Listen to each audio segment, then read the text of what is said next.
Jadi di sisi lain, perubahan konsumsi masyarakat ini memang akhirnya menuntut para pelaku usaha untuk bertransformasi biar bisa bertahan dan juga menggait banyak konsumen. Beberapa strategi yang bisa diterapkan para pelaku usaha untuk menghadapi Rojali dan juga Rohana itu diantaranya adalah memperkuat pelayanan toko online dan juga offline.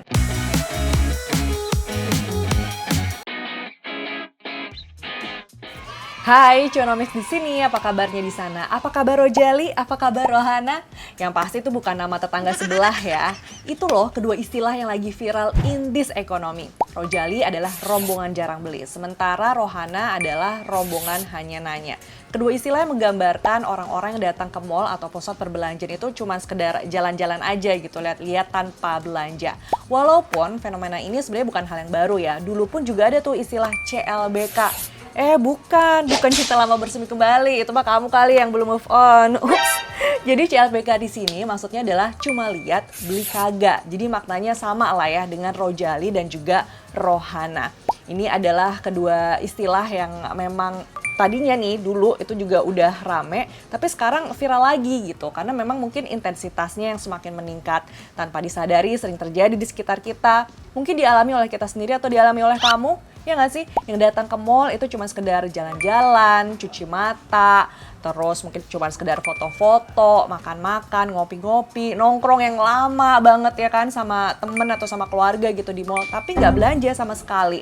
Nah, makanya ada data juga nih dari Himpunan Peritel dan Penyewa Pusat Perbelanjaan Indonesia atau HIPINDO yang mencatat adanya kenaikan penjualan sektor retail food and beverage sebanyak 5 hingga 10%.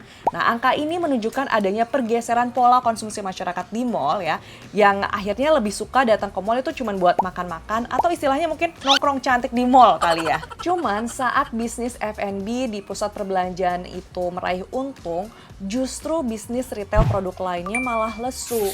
Kita lihat aja data dari Asosiasi Pengusaha Pusat Belanja Indonesia yang mencatat bahwa jumlah kunjungan ke mall hingga pertengahan tahun ini hanya sebesar kurang dari 10%. Masih di bawah target yang sebesar 20 hingga 30%. Kemudian berkurangnya minat belanja pada masyarakat itu juga tercermin dari pertumbuhan konsumsi rumah tangga yang melambat. Kita lihat juga nih data dari BPS bahwa di 3 bulan pertama tahun 2025, laju konsumsi itu hanya sebesar 4,87%. Masih di bawah dibandingkan pada tahun lalu di periode yang sama ya. Itu bisa di mana laju konsumsinya mencapai 4,91%. Padahal saat sebelum COVID-19 aja, laju konsumsi rumah tangga itu bisa mencapai 5,4% loh. Salah satu penyebab utama dari berkurangnya minat belanja pada masyarakat adalah biaya hidup yang semakin tinggi tapi pendapatannya segitu-segitu aja. Jadi bikin daya belinya semakin melemah. Nah, tahu sendiri kan sekarang PHK di mana-mana, biaya bahan pokok itu juga harga bahan pokok mahal di beberapa daerah ya kan. Dan biaya sekolah pun juga ampun-ampunan gitu sekarang. Dan yang perlu kalian ketahui juga nih, saat ini kelas menengah walaupun mempunyai daya beli, tapi lebih memilih hitung-hitungan gitu ya dengan situasi saat ini. Dalam arti ya akhirnya uang yang dimiliki itu dialihkan ke instrumen finansial kayak misalnya beli emas, lebih milih beli emas atau mungkin investasi saham ya kan, dan juga obligasi. Terus cenderung lebih menunda belanja yang nggak penting-penting gitu. Jadi mereka sudah mulai punya skala prioritas, hanya belanja atau melakukan pengeluaran untuk barang-barang yang dibutuhkan. Seandainya mau beli barang-barang lain ya dipastikan harganya murah. Makanya jadi cenderung lebih suka membanding-bandingkan harga gitu antara toko offline dan juga toko online. Kalau misalnya harga di toko online lebih murah dibandingkan harga di toko offline, ya ngapain beli di toko offline? Ya nggak sih? Lebih milih akhirnya belanja online aja gitu. Nah, tapi kalau dipikir-pikir nih, fenomena ini sebenarnya menarik juga loh. Karena menunjukkan masyarakat itu ternyata semakin kritis dalam mengeluarkan uangnya. Ya tadi itu sudah mulai memikirkan skala prioritasnya. Terus juga lebih suka cari barang-barang yang murah, yang diskon atau ada promo. Dan lebih terpenting lagi adalah memang membeli barang sesuai dengan kemampuan isi dompetnya. Makanya in this economy dengan pertimbangan kondisi finansial yang kurang memadai, tindakan dari Rojali dan juga Rohana rohana ini sudah tepat dilakukan oleh kelas menengah. Karena kalau misalnya dipaksakan konsumtif terus-menerus, ya yang pasti itu akan berbahaya gitu ya buat kondisi keuangan mereka juga.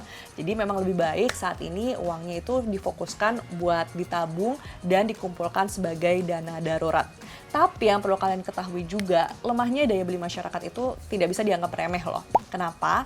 Karena tingkat konsumsi rumah tangga itu berdampak besar terhadap produk domestik bruto atau PDB nasional sebesar lebih dari 52%. Dan ujung-ujungnya itu akan berpengaruh juga terhadap pertumbuhan ekonomi nasional. Jadi di sisi lain, perubahan konsumsi masyarakat ini memang akhirnya menuntut para pelaku usaha untuk bertransformasi biar bisa bertahan dan juga menggait banyak konsumen. Beberapa strategi yang bisa diterapkan para pelaku usaha untuk menghadapi Rojali dan juga Rohana itu diantaranya adalah memperkuat pelayanan toko online dan juga offline. Terutama toko offline-nya nih ya, yang memang dibuat atau diubah menjadi experience center, yang dimana toko offline itu menjadi pengalaman yang menyenangkan juga gitu untuk berbelanja secara langsung.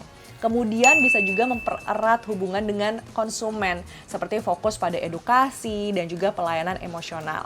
Dan tak lupa juga itu memaksimalkan yang namanya program promo dan juga diskon bagi mereka yang datang langsung ke toko offline. Intinya sih, siapa yang bisa adaptif dan juga kreatif, maka bisnis itulah yang bisa bertahan. Tapi setelah adanya fenomena Rojali dan Rohana, Bank Indonesia meresponsnya dengan menurunkan BI Rate. Jadi sejak awal tahun 2025, Bank Indonesia sudah menurunkan BI Rate sebanyak 3 kali. Dan terakhir dilakukan pada bulan Juni 2025, yang dimana BI Rate turun menjadi 5,25%. Tujuannya tak lain untuk mendorong perbankan agar bisa menyalurkan kredit kepada masyarakat dengan bunga yang lebih terjangkau, sehingga konsumsi dan juga investasi di tengah masyarakat tetap tumbuh. Nah, kalau menurut kamu sendiri gimana sih fenomena Rojali dan Rohana ini? Apakah kamu salah satu di antaranya?